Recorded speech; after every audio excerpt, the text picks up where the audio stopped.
안녕하십니까. 세무법인 정원 강덕구 세무사입니다. 대표님들 5월 종합소득세 신고 시즌이 돌아왔습니다. 혹시 요새 유행하는 세금 환급 어플 들어가셔서 환급액 조회하기 버튼 누르고 계신가요? 그렇게 대충 신고하셨다가 가산세 폭탄 맞고 찾아오시는 분들 정말 많으십니다. 특히 3.3% 떼고 받는 프리랜서분들, 배달라이더, 1인 자영업자분들 중 비용증빙 제대로 안 챙겨서 남들 환급 받을 때 수백만 원씩 세금을 토해내는 경우도 많고요.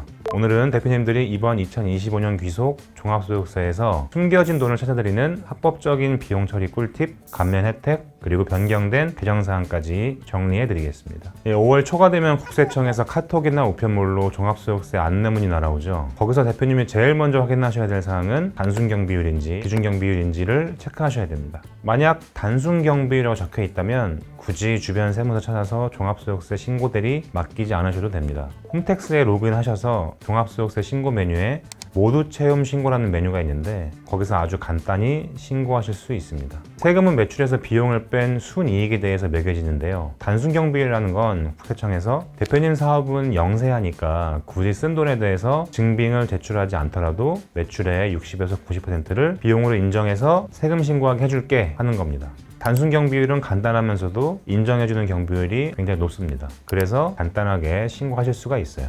그런데 만약 기준 경비율이라면 어떨까요? 업종별로 다르지만 우선 프리랜서 기준으로 24년 수입이 2,400만 원을 넘겼거나 25년에 신규 사업자가 아닌 분들은 이 기준 경비율 대상자로 듭니다. 기준 경비율은 무슨 뜻이냐면 나라에서 인정해주는 증빙 없는 비용은 한 10에서 20%만 인정해 줄 테니까 나머지 비용은 실제 인건비나 영수증 가져와서 증명하라는 뜻입니다. 그러니까 즉 증빙이 없으면 비용 인정을 안 해준다는 거죠. 기준 경비율은 앞서 말씀드린 것처럼 단순 경비율보다 비율이 많이 낮습니다. 만약 기준 경비율 대상 대표님들이 증빙 없이 기준 경비율로 신고해버리면 어떻게 될까요? 예를 들어 4천만 원을 벌었는데 나라에서 비용을 600만 원밖에 인정 안 해준다는 거죠. 그럼 나는 3,400만 원이라는 순수익에 대해서 소득세를 내야 됩니다. 그러니까 환급은커녕 수백만 원을 뱉어내야 되는 상황이 오는 거죠. 그렇기 때문에 기준 경비율 대상자분들은 무조건 간편장부나 복식부기로 장부를 작성해서 신고를 하셔야 합니다. 간편장부 대상자와 복식부기 의무자 기준은 업종별로 전년도 매출액이 일정 금액 이하면 간편장부, 일정 금액 이상이면 복식부기로 장부를 작성해야 되는데요. 장부를 작성해서 대표님이 쓴 밥값이라든지 공유 오피스 임대료, 유류비, 소모품비를 증빙과 함께 장부에 적어서 진짜 비용으로 쓴 걸로 인정받으셔야 됩니다. 만약 기준경비율 대상자시면 세무대행 신고 수수료 10만원, 20만원 아끼려다 몇백만원 내지 마시고 무조건 세무사에게 신고 대리를 맡기세요. 그게 대표님에게 훨씬 효율적인 일입니다.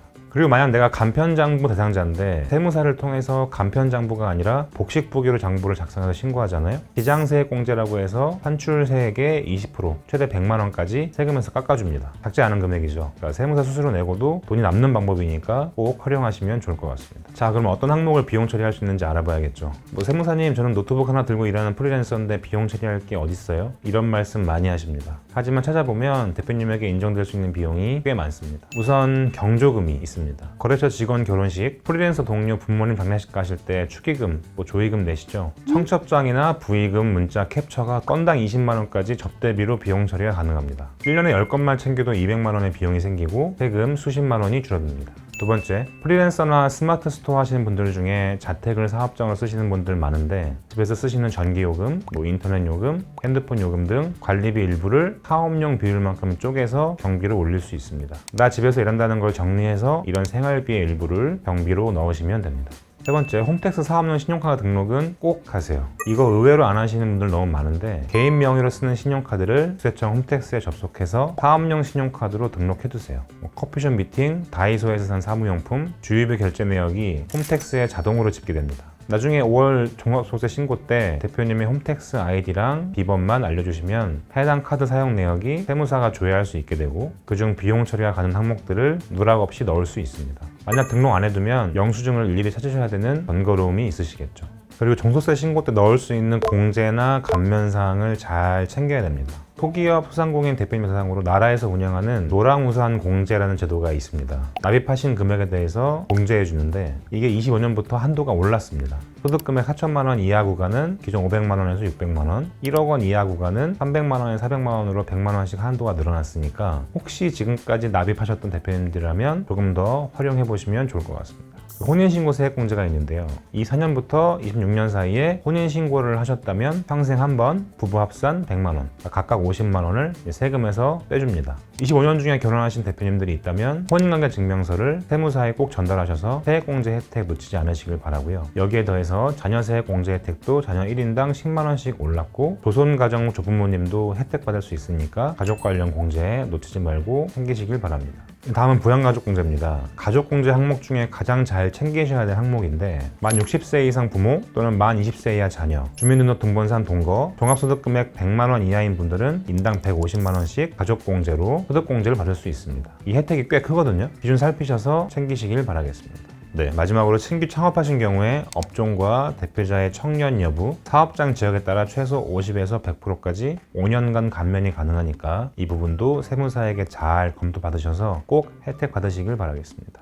예, 오늘 내용 빠르게 요약해 드리겠습니다. 첫 번째, 종합소득세 안내문에 기준 경비율이라면 무조건 장부를 작성해서 신고할 것. 두 번째, 청첩장, 부고장, 캡처, 홈택스 신용카드 등록으로 놓치지 않는 경비가 있도록 할 것. 세 번째, 공제 감면 혜택을 적극 활용할 것. 대표님들 5월 종합소득세는 아는 만큼 돌려받을 수 있습니다. 혼자 홈택스 붙잡고 스트레스 받거나 가산세 걱정하지 마시고 전문가의 도움을 받으시는 게 가장 효율적이고 정확한 방법입니다. 혹시 내 안내문이 기준경비율인지 내가 환급받을 수 있는 금액이 얼마나 되는지 정확한 진단이 필요하시다면 언제든 저희 세무부인 정원으로 문의해 주십시오. 대표님 돈을 안전하고 확실하게 지켜드리겠습니다. 이상 세무법인 정원 강덕구 세무사였습니다. 감사합니다.